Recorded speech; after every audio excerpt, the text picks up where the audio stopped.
Jesus nos abençoe, nos fortaleça, e nos traga ânimo, né? Para que a gente consiga caminhar, dar um passozinho ainda que curto na nossa evolução, mas que seja significativo, que seja com gratidão e com alegria no coração. Que é isso que está valendo, é isso que está contando, né? E hoje a gente vai tecer alguns comentários sobre o bem e o mal no caminho da nossa evolução. Alguns. Nem precisamos andar muito. Lá no próprio Evangelho segundo o Espiritismo, não é? No item 7 do capítulo 17, Sede Perfeitos, nós vamos encontrar lá grandes lições relativas ao nosso desenvolvimento espiritual. E nessa caminhada, nessa trajetória de espiritualização dos nossos espíritos, da nossa evolução espiritual, que se dá através das mais variadas encarnações, né?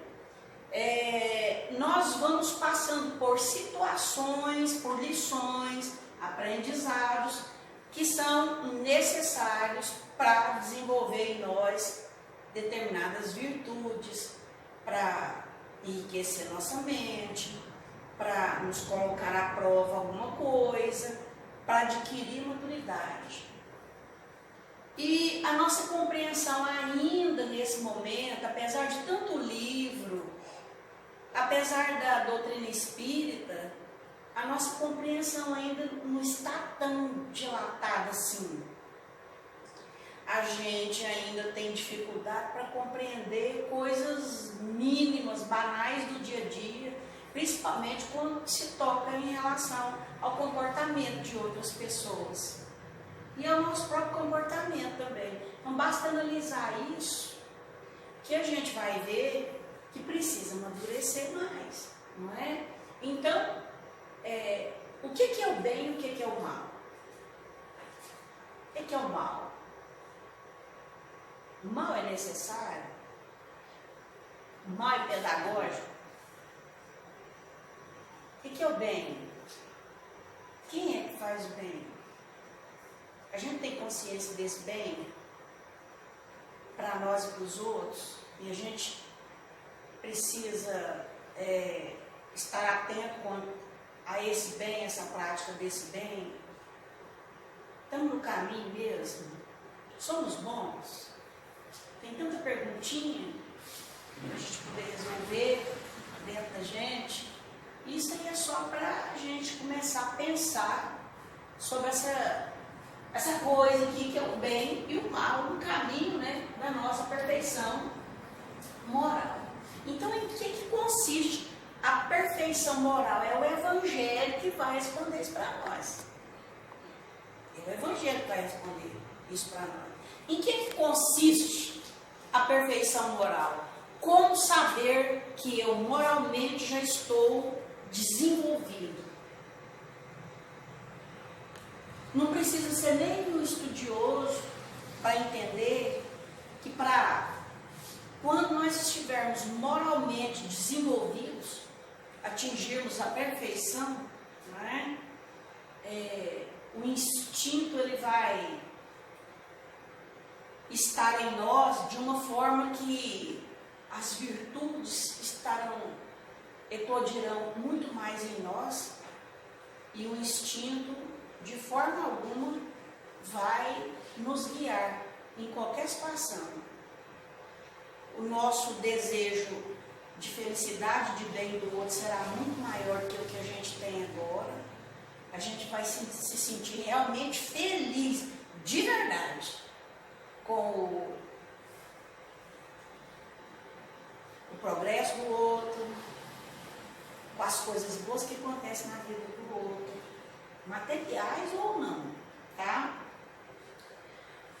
Quando o nosso amor cobrir a multidão de pecados dos outros, como Jesus nos ensinou, o amor cobre a multidão de pecados. Não é só o nosso amor que cobre a nossa mas ele também tem que cobrir a multidão de pecados dos outros.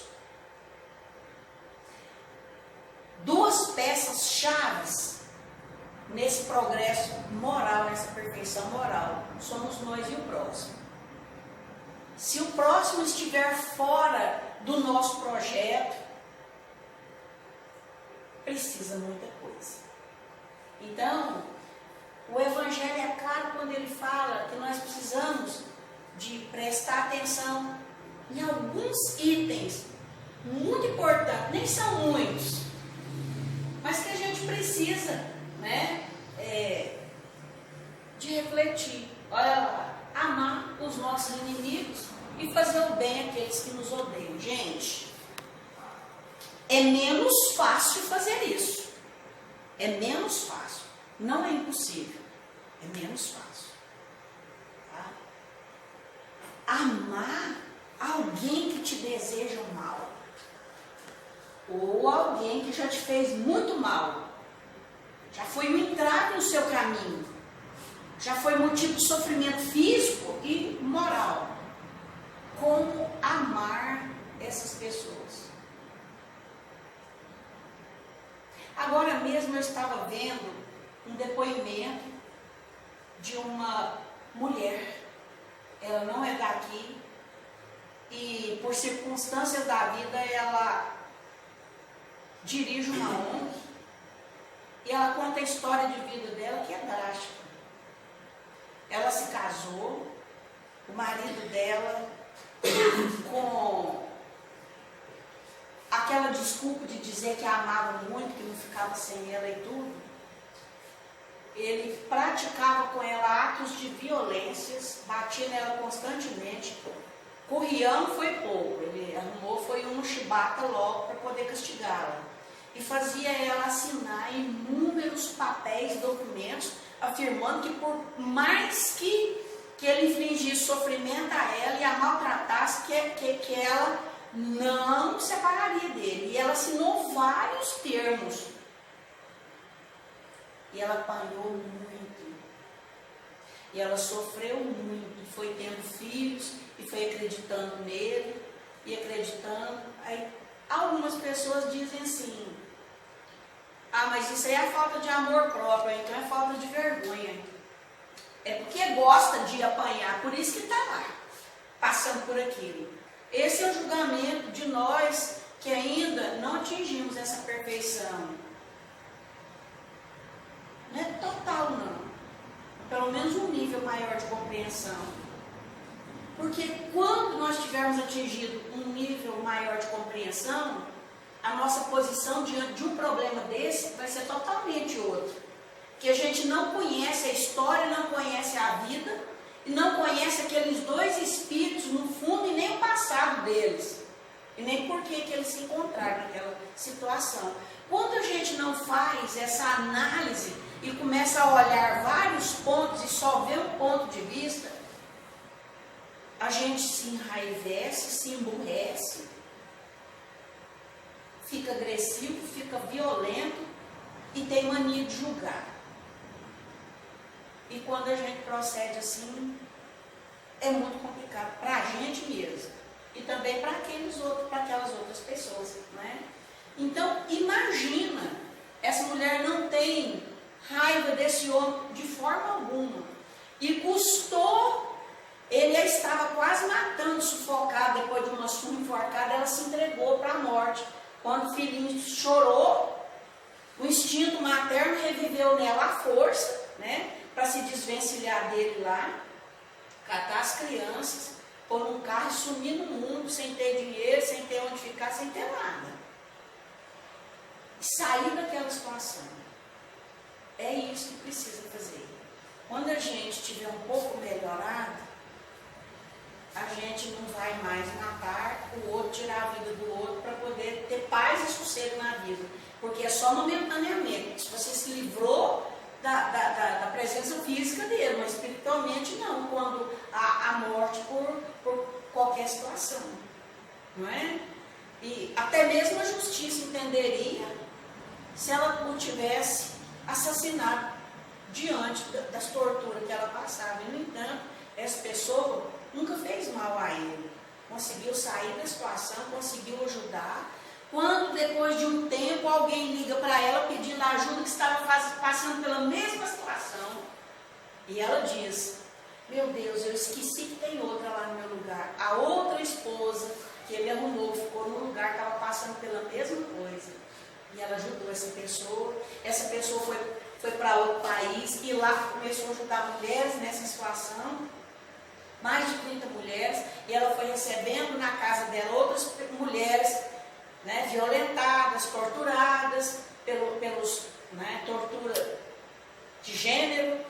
E de repente ela estava com uma ONG para dar amparo e proteção para mulheres que passam por tudo isso. Certamente essa pessoa, por tudo que ela passou, psicologicamente, emocionalmente, espiritualmente e fisicamente, né, sofreu muito, ela não odiou. Ela não odiou. E nem está incentivando e ensinando outras pessoas a odiar. Simplesmente dando apoio moral para que elas tenham forças para sair da situação. Porque ninguém reencarna para bater, para matar, para roubar, para fazer o mal, para ser corrupto, para ser prostituto. Não. Isso pode acontecer de acordo com a índole nossa. Mas a nossa programação não é essa. E ninguém tem que se submeter a isso também. Não é? A pessoa vai ficar lá até o momento que ela se satura. Não dá, não tem condições de ficar ali. Senão acontece um crime. Mas só ela e a consciência dela é que determinam qualquer momento. Ela e a consciência dela. Porque tem muita coisa envolvida na situação. Então isso aí é apenas um pequeno exemplo, né, de amar os inimigos. Orar pelos desencarnados, que ajuda a complicar a vida da gente no dia a dia, tira a paz e o sossego, muitas vezes, de muitos de nós, porque não nos perdoar, e não é à toa, de forma alguma, tá? Entender todo esse processo. Quando a gente entende o processo, a sua mente está mais aberta para poder ver pontos de vista diferentes. Nós não estamos só visando um lado da história da questão. A gente tem mais força para tomar decisões sábias. Porque decisão no ímpeto, na impulsividade e guiada pelo ódio é só complicação para nós no dia a dia, né? E fazer o bem aos que nos odeiam. De repente a gente vai precisar ainda dar até amparo material para aquelas pessoas que já foram motivo de tortura, de sofrimento, de maltrato, de humilhação. De repente você precisa ajudar, até financeiramente. A pessoa caiu num quadro doloroso, está numa obsessão, ou está na loucura, ou num estágio de doença muito grave, não tem condição de se manter mais. E aí? O que a nossa consciência manda? Odiar? Pensar, não, ele está pagando tudo que ele fez para mim, por que ele fez aquilo comigo? Por quê? Né? Então, são tantas as perguntas que nós precisamos, meus irmãos, fazer. Né? Então, quem consegue amar aquele que lhe opõe, melhora seu estado emocional. Vamos pensar que coisa mais complicada é isso aí. Alguém que se opõe aos nossos trabalhos, que nos critica o tempo todo. Alguém que se opõe ideologicamente ao outro ou a nós mesmos. Né? Odiar, repudiar e desejar o mal é a solução? Mas Jesus não veio aqui demonstrar justamente o contrário? O que Jesus fez com todas as pessoas que maltratou ele, que criticou ele, que falou mal dele pelas costas, pela frente, de todo jeito? Nada. Os abençoou. Tomou nem atitude arbitrária. Não é? Assim?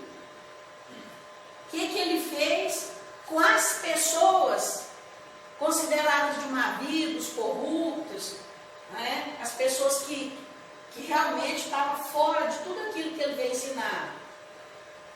Ele fez com elas? Hã? Perdoa, né?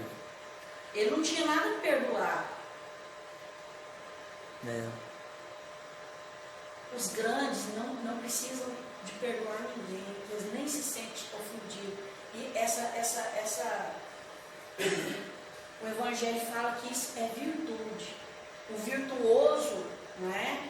Ele nem sabe que ele é virtuoso. E ele não se sente ferido, magoado. Com nada. Não se sente afetado por nada. Simplesmente Jesus viveu no meio dessas pessoas, abençoando elas, vibrando amor para elas, e ensinando através dos exemplos e da fala dele, quanto ele pôde, né, o caminho para todos, indistintamente. Infelizmente, a gente tem uma dificuldade muito grande, né, meus irmãos, de amar os inimigos e orar pelos que nos perseguem e caluniam. Gente, 3 itens básicos: amar os inimigos, fazer o bem aos que vos odeiam e orar pelos que vos perseguem e caluniam. Apenas esses 3 itens aí são suficientes para trazer paz em nós, para estimular coisa boa em nós, para nos ajudar a alavancar, a seguir adiante. Esses 3 itens aqui, ó, que está lá no Evangelho segundo o Espiritismo. Então, não é fácil amar quem nos odeia. É fácil isso? Alguém disse que aqui na Terra ia ser tudo fácil? Não, né? Quem pensa diferente da gente, quanto que a gente irrita com as pessoas que pensam diferente da gente, que tem uma opinião diferente da gente. A gente se irrita, né? Então, aceitar as diferenças é o primeiro passo. Eu ouvi um vídeo de um pastor também, que eu não me recordo, não conheço. Eu achei interessante o vídeo, pela fala dele. Ele foi entrevistado no programa do Gentili, não me lembro dele. É um pastor de alguma igreja. Então ele tem umas ideias assim bem arrojadas em relação ao comum das pessoas. Né? Então a pessoa pergunta, o entrevistador pergunta para ele, né? O que ele fez com essas pessoas? Com o homossexual, com o beberrão, com a mulher adulta, com as pessoas consideradas má vida? Nada. Ele fez alguma coisa? Ele foi lá dar sermão para eles? Não. Ele esperou o tempo de cada um. Mas nas suas pregações ele concitava todos ao amor ao próximo, à caridade, à fraternidade legítima. Quando Jesus falou de amor, segundo o Evangelho ali, né, os povos se estremeceram. E os mártires ébrios, né, desceram ao circo. Então as pessoas que entenderam desde o princípio esse sentimento e deixou-se governar por esse sentimento, saíram daqui muitas vezes humilhados, assassinados, da forma mais difícil, mas com seus espíritos rutilantes, brilhantes, né? E cheios de paz no coração. São coisas muito simples, né? E a gente precisa de entender isso. Então todos nós trazemos gravado no nosso íntimo rudimentos dessa lei. Se não me engano, não sei se é na questão 621, que o Kardec pergunta onde que está escrita a lei de Deus. Aí os Espíritos respondem, o que mesmo? Na consciência. Na consciência. Então nós já nascemos com a lei de Deus em nossas próprias consciências e com as virtudes todas em estado latente em nós.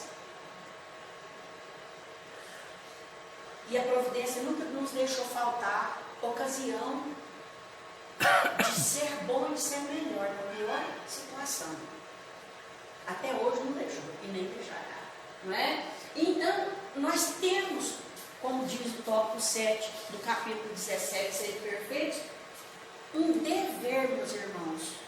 Dever para conosco, com a família, com a sociedade, com a religiosidade, com a cultura, com a política, com tudo na nossa vida. Porque nós não somos seres fragmentados. Quem fala isso é a Joana de Ângeles. Nós somos seres integrais, emocionais, espirituais, né? Físicos, biológicos, antropológicos, psicológicos, sociológicos, filosóficos, histórico. Nós somos tudo isso. Nós somos tudo isso. Nós não somos gavetinhas, formato de gavetinhas, que você puxa, aqui é uma coisinha, aqui embaixo é outra, aqui é outra. Isso aqui eu não sou, porque eu não gosto, ou porque eu não entendo. Não, nós somos uma sociedade.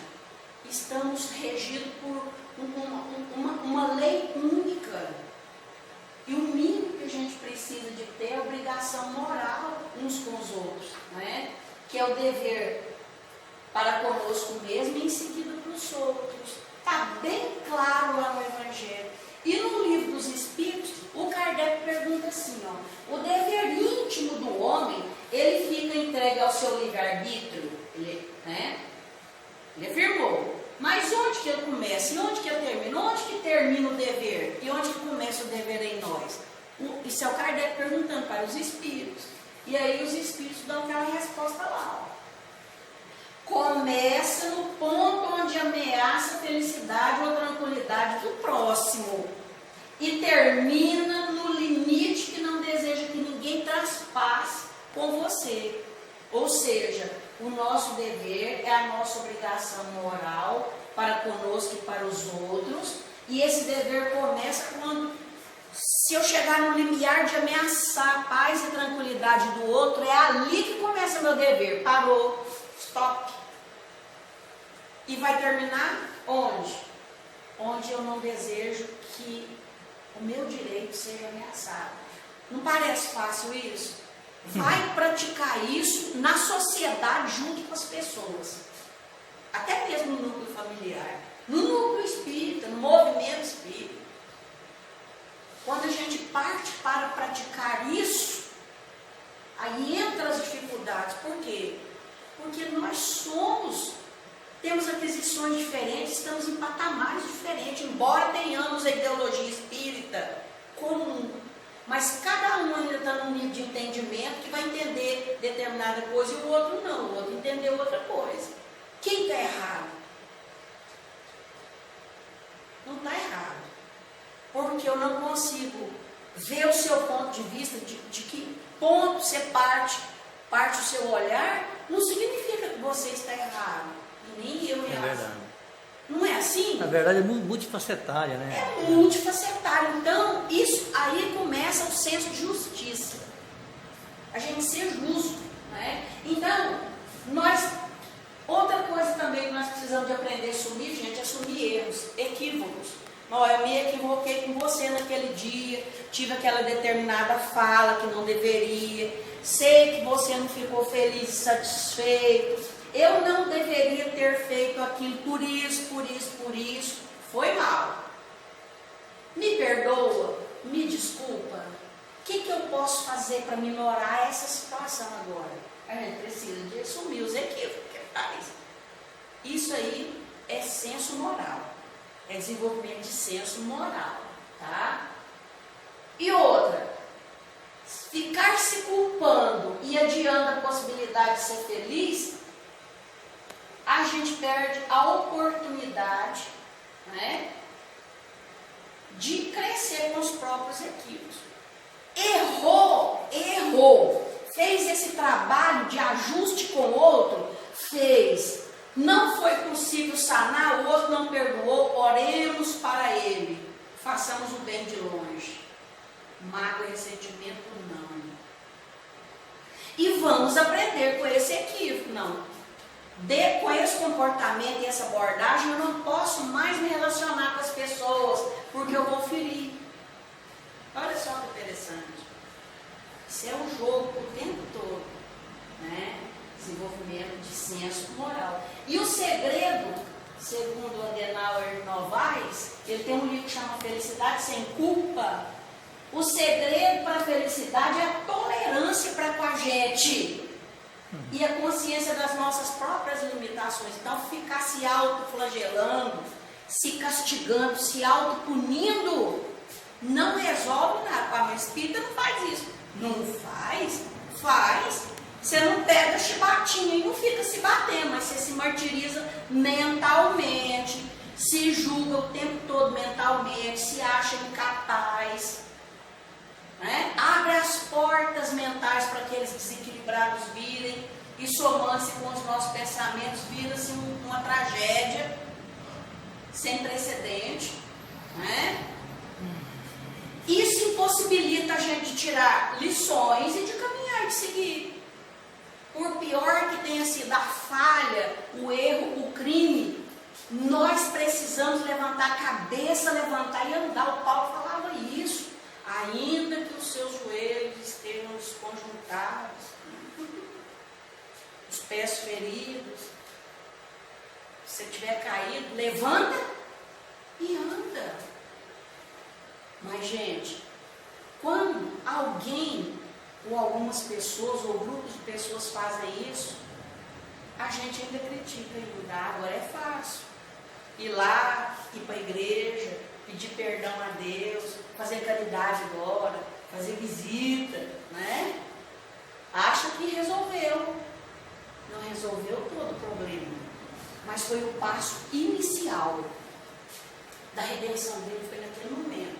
Se reconhecer em erro, admitir a sua culpa, pedir perdão a Deus para a consciência dele e meter a cara no trabalho para tirar o prejuízo, o atraso do prejuízo. Não é? Jesus lá no madeiro entre dois ladrões, o Dimas e o Gestas, enquanto um dizia: Senhor, quando entrares no paraíso, lembra-te de mim. O outro falava: você não é o bacana, o poderoso, não, mentira, tá aqui, ó. Salva você aí, desce da cruz e salva nós também. Né? Então, meus irmãos, olha o exemplo no madeiro. Presta atenção. O que Jesus respondeu para aquele que: Senhor, lembra de mim quando o Senhor entrar no paraíso. Não me leva, não. O Senhor não precisa me levar. Lembra de mim quando estiveres no paraíso. Só lembra. Fé, né? Fé. É fé.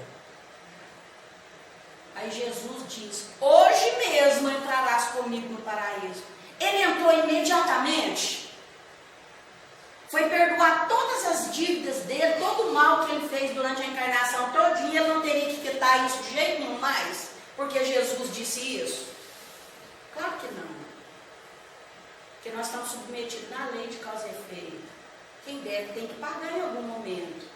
Mas Jesus também afirmou que os pecados serão perdoados àqueles que muito amarem, que muito trabalharam, que muito fizeram. Engraçado que você está falando, você até vai lembrar que o Haroldo Dutra fala especificamente sobre esse tema, né? Ele fala, é o estado mental. É o estado mental dele, né? Porque, olha, essa pessoa, ela fez um esforço, uma autoanálise, ela olhou para dentro de si mesma, ela se reconheceu: conheça-te a ti mesmo. Ela fez um mergulho por dentro, se reconheceu em falta, reconheceu os erros na frente do Cristo. E Jesus conhecia o coração dele. Então, aquele foi o pontapé inicial. A partir daquele momento, aquele homem não mais voltaria à vida de crimes. Então, ali começa a renovação do indivíduo. E as dificuldades que uma pessoa se enfrenta quando a gente erra, fez coisas escabrosas e investe no bem para se melhorar nessa caminhada evolutiva aí, a gente tem uma luta. Além do esforço que emprega em fazer essa nova caminhada, nós ainda precisamos de lutar com o pensamento, a fala, a bestialidade das pessoas que estão ao nosso lado, ainda que critica e fala mal o tempo todo. Eu estou lendo um livro que chama O Rede Vivo. Ele conta experiências de muitas encarnações dele. E uma, ele nasceu lá na Itália, né? Ele conta. E eles que foi assim, uns 30, 40 anos ladrão a vida toda. Roubava mesmo, dava prejuízo, calote mesmo. E ele sabia que tinha uma peça incrustada de rubi com muita joia, muita coisa valiosa lá dentro. E ele resolveu assaltar a igreja. Mas ele entrou pela porta da frente, no horário que estava tranquilo, não tinha, né? Não era hora de pessoas, a igreja ficava aberta. Ele entra, senta diante das imagens lá e fica arquitetando um plano, como ele vai fazer para poder roubar o que ele queria lá na igreja. Mas aí aparece um rapaz franzino e muito falante dele ali, começa a especular e ele se chateia, e o moço fica ali um monte de tempo, falando, necessidade de falar, porque não tinha com quem falar, né? Fez, cumpriu a obrigação dele lá, aí ele escutou um barulho no órgão, lá em cima, assim. Aí o rapazinho falou assim para ele assim, ixi, esse aí é o fulano de tal, que música horrível, que música horrorosa, ninguém aguenta, é um barulhão só, e não sei o que tem, falou, né, quem que era. Aí o rapazinho terminou, foi, era o Bach. Todo mundo conhece o Bach? Compositor, né? É. Então, assim, ele era um exímio organista, né, compositor. Então, ele fica lá por mais de hora e meia ouvindo as sinfonias, as melodias lá. E no final desse tempo, aquelas músicas entraram nele, quais materiais de limpeza, fazendo uma varredura no interno dele e colocando ele numa situação de reavaliação do comportamento. E a partir daquele momento, em contato com aquelas músicas, ele sofreu uma mutação interna lá e ele tirou de mente totalmente aquela vida de ser ladrão e virou até padre depois e fez muita caridade para com a pobreza, né? Movido por quê? Por determinados sons, pela música. Acordou nele algo de vidas lá do passado, de outras situações. Então, gente, há muitos meios da gente caminhar. Né? Enquanto a gente perde tempo com picuinha, mas isso aqui não é o certo, mas isso aqui não é errado, porque você está fazendo errado, porque você deveria fazer assim. Sigamos nós com humildade, fazendo o melhor que a gente pode, só isso. E cada um com a sua vez. Ninguém vai amadurecer ao mesmo tempo. Como numa mangueira ou numa laranjeira, as frutas não amadurecem tudo ao mesmo tempo. Não tem jeito. Né? E Deus, Ele sabe o momento de cada um. Né? Então vamos lá. Então a gente, quando o livro dos Espíritos lá fala para nós, né, do conheça-te a ti mesmo, conheça-se a si mesmo, conhecimento de si mesmo, né? O Kardec pergunta qual que é o meio mais eficaz para se melhorar nessa vida e resistir os arrastamentos ao mal, né? Que os Espíritos respondem, um sábio da antiguidade dos dias, conheça-te a ti mesmo. Aí o Kardec pergunta, mas qual o meio de chegar a isso? Kardec é insistente. Aí interroga sua consciência diariamente quanto às suas atitudes. Por essas respostas aqui, quem que vocês acham que é o Espírito que orientou essas perguntas aí? Santo Agostinho, né? Então, gente, nós precisamos observar o que nós estamos precisando na nossa reforma. Mais paz? Então vamos investir. O que me dá paz? Mais paciência? Então, peraí. O que a gente pode fazer para ter um pouquinho mais de paciência? É tolerância, mesmo padrão. É trabalhar um pouquinho mais, porque a gente está tendo muito tempo ocioso? Não, então peraí. Então, se é isso que está me faltando, então, o que eu posso mais fazer para poder resolver essa situação? Nós somos movidos a perguntas, a questionamentos. O que move o mundo não são as respostas, são as perguntas. A ciência fala isso, não sou eu não. É a ciência falando isso. alguém escreve uma tese, várias outras vão surgir daquela tese, muitas antíteses. E o mundo cresce com isso, foi sempre assim e será também. Então, pensar sobre o bem e o mal que nós praticamos durante o dia, né? E pedir ao nosso amigo espiritual esclarecimento de como proceder melhor, esse é o que nós precisamos de fazer, o exercício. Pergunta-se, com que objetivo procedeu daquela forma? Por que o fulano procedeu daquela forma? Por que o Beltrano teve aquela reação e fez aquilo?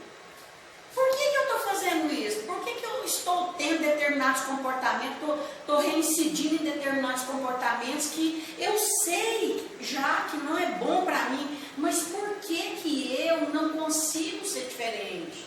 Então a gente precisa de se fazer perguntas. Então muitas vezes a gente fale sem que suspeitemos, né?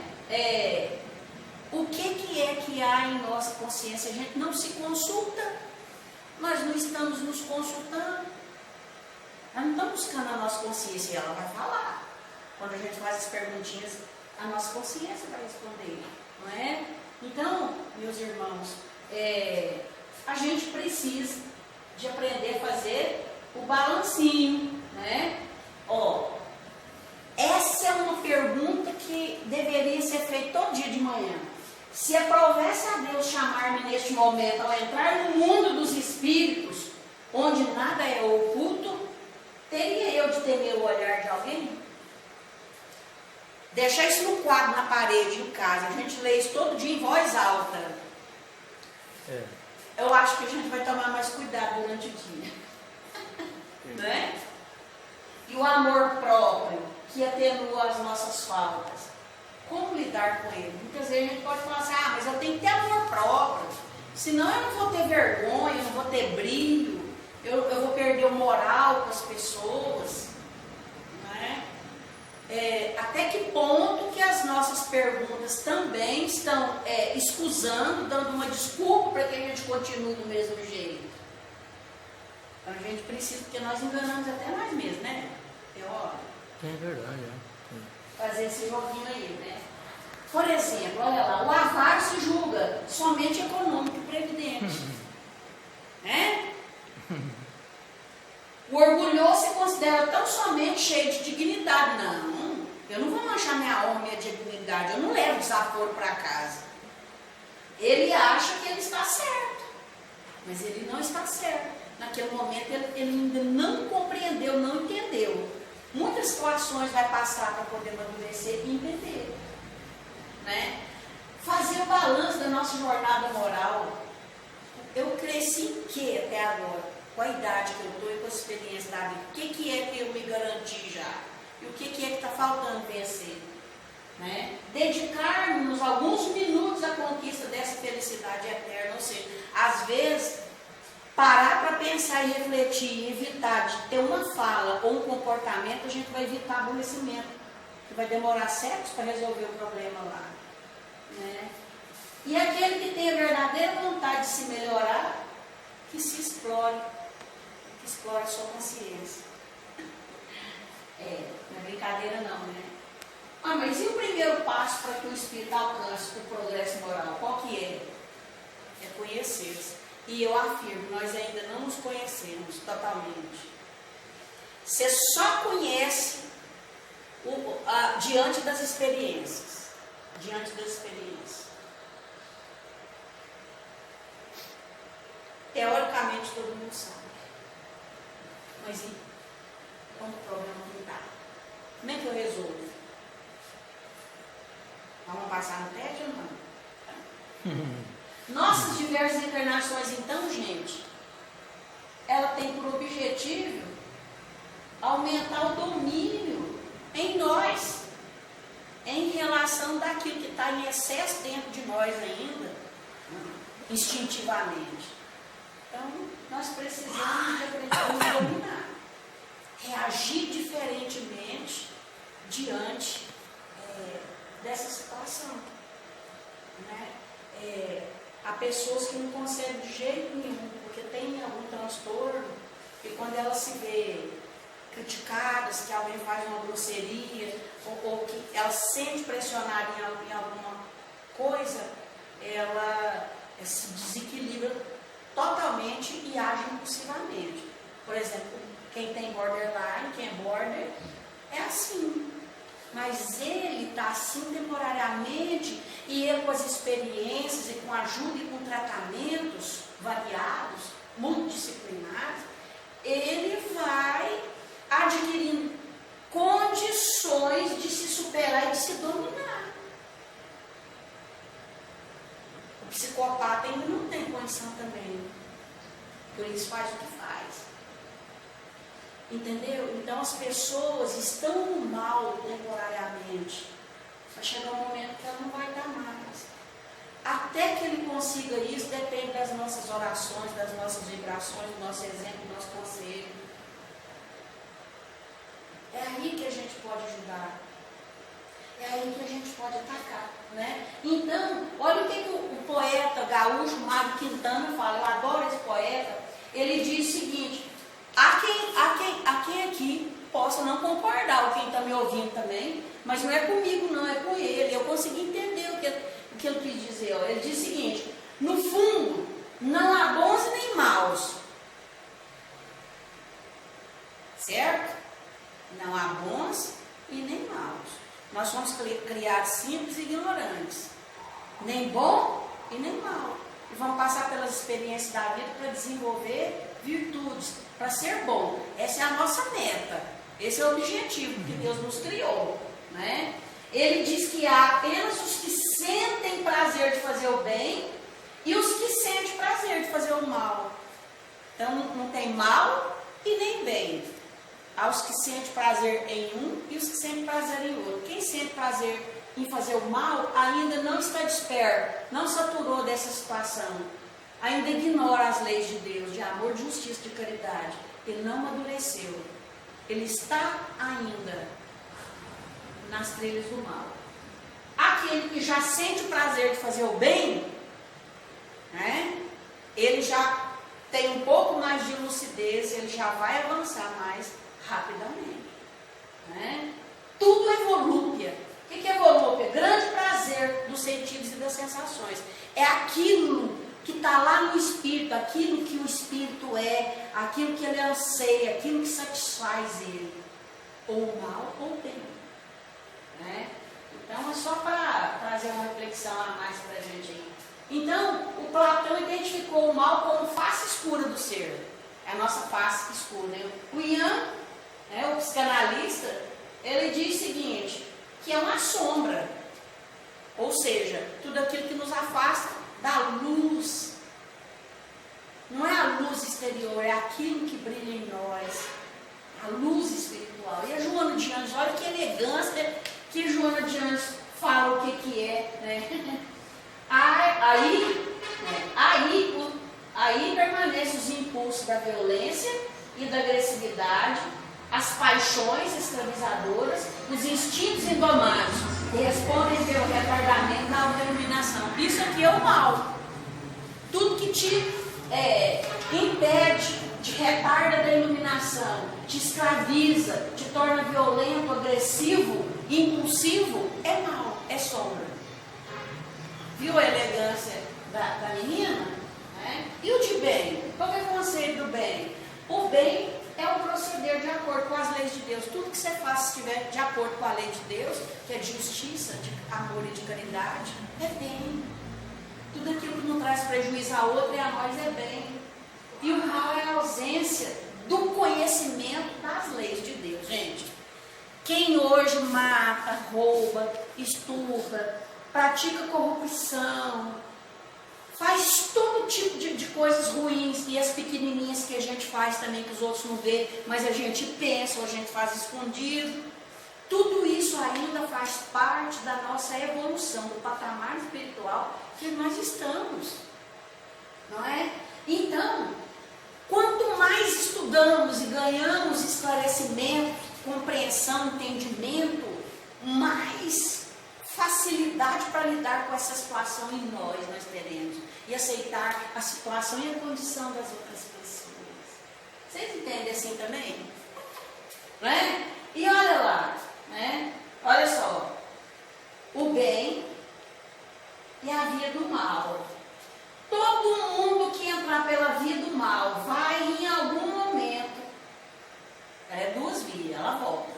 Ela vai ter que ir voltar para pegar a outra via permanentemente. Isso é evolução, tá, meus irmãos? Então, qual que é a origem do bem e do mal? Por que o mal se encontra na natureza das coisas? O Kardec pergunta para os espíritos. Por que o mal se encontra na natureza das coisas? Aí os espíritos respondem que nós somos criados, né, espíritos simples e ignorantes. E Deus deixa ao homem a escolha do caminho. Não foi Deus que criou o mal. Nós, por nossa condição de escolha, a gente toma atitudes que nos levam a esse mal, a essas práticas, não é? Enquanto ele não aprende as leis de Deus, ele torna mais longa a sua peregrinação, né? Os espíritos respondendo aí. O bem e o mal é necessário na experiência evolutiva. Todo mundo tem que errar, é obrigatoriamente errar para aprender a fazer o bem? Não. Mas todo mundo que faz o mal, ele vai aprender com aquele mal, que ele não pode ser mal e nem fazer o mal para ninguém. E aí ele vai chegar um momento que ele vai sentir necessidade de se refazer com quem ele prejudicou. E ele passa a amar e a fazer o bem. E é assim a nossa caminhada, tá, gente? Para se conhecer o bem e o mal, né, a gente teve que provar. Quem de nós aqui no planeta Terra, encarnados e os desencarnados que já estiveram encarnados também, pode garantir que nunca errou e nunca fez o mal para alguém? Hoje não faz mais, porque aprendeu já a lição. Mas vai olhar na nossa ficha para poder ver. E com a consciência e valor moral, o ser vai começando a fundamentar o seu progresso, que se chama progresso consciente. Esse é o progresso consciente, quando a gente vai começando a inquirir, fazer esse jogo aí, tá, meus irmãos? Então, eu agora vou pular essa lâmina aqui, né? E vou encerrar com essa aqui, ó. A visão psicológica. Para nós aprendermos a nos amar, nós temos que integrar o bem e o mal que existem dentro de nós. Se eu sou mal resolvida comigo, não aceito nem as limitações que eu tenho, os defeitos que eu tenho, eu me torno truculenta, violenta, intolerante, quero punir no outro aquilo que eu tenho de ruim em mim. É tipo assim, tá? O bem e o mal são polaridades necessárias, porque através dele também se chega ao bem. Vai ser difícil, o caminho é mais longo, vai deixar marcas, mas não é escolha. É escolha. Quando só aceitamos a nossa parte boa, nós estamos negando, gente, o nosso lado ruim, né? Ou seja, peraí, eu só tenho algo em mim que é bom, mas eu sei que eu tenho alguma coisa em mim de perverso, mas eu quero omitir aquilo e que ninguém saiba daquilo. Eu não aceito que sou daquele jeito, eu não busco ajuda, eu não busco tratamento. Desencarno e não melhorei essa parte comigo interior. E vou para o mundo dos espíritos levando aquela perturbação espiritual comigo. E vou reencarnar com ela de novo, até eu aceitar que eu tenho problema e fazer alguma coisa para melhorar. Entende? Então, quando estes sentimentos reprimidos, eles vêm à tona numa encarnação, gente, vem como síndromes, transtornos, dos mais variados que os irmãos puderem imaginar, depressão profunda, transtorno de ansiedade, síndromes de pânico e etc e tal, não é? Vem igual a tsunami. E o que o tsunami faz? Arrebenta com tudo. Devasta, né? Aquele lance da depressão, que o depressivo chega assim e fala assim, você está ouvindo o que eu estou ouvindo? Parece que está todo mundo me ouvindo. Aí o lance da depressão que passou comigo é o seguinte, o obsessor está conversando com outro obsessor do cara lá fora. E eles ficam tramando. E ele usa seu cérebro para ficar transmitindo e recebendo essa informação. E você fica no meio da conversa. Vai passando ali ouvindo tudo. Aí nesse momento, ó, Aí como você não é médico, né, não tem longa estrada na área da mediunidade, você acha que o que está acontecendo é com você. É que você está fazendo aquilo. Que os outros que estão ouvindo o seu pensamento. Mas não é, você está servindo de transmissor. então, gente, olha, os espíritos acessarão em nós aquilo que está em nós. Não adianta nos querer anular aquilo que nós temos. A gente precisa, por exemplo, eu nasci no meio de alcoólatras. Então eu sempre tive pavor de bebida alcoólica. Certo? E passei assim a minha vida inteira, nem na minha casa não tinha. E a gente toma determinados comportamentos, às vezes, que afasta até a família da casa da gente. Porque a gente quer ser puro, quer ser santo de uma vez só. Né? Você bebe, você fuma, então você não serve para minha companhia, você não serve para visitar lá na minha casa, etc. e tal. Com o tempo eu fui mudando o meu ponto de vista, né, em relação a esse tipo de coisa. Eu não tenho necessidade de beber, mas por que eu vou julgar quem ainda tem? Né? Por que eu não vou tratar bem os meus familiares que ainda gostam de tomar uma cerveja e um cálice de vinho? Então, tudo a gente precisa de estar pensando para não nos tornarmos aqueles espíritos chatos e intolerantes, né? E melhorando a partezinha que a gente precisa de melhorar. Então, muito obrigada. A bibliografia é aquela lá, Adenauer Novaes, Felicidade Sem Culpa, o Evangelho dos Espíritos, né? E pesquisa na internet. Tá? Deus abençoe todo mundo. Daqui de casa também. Assim seja.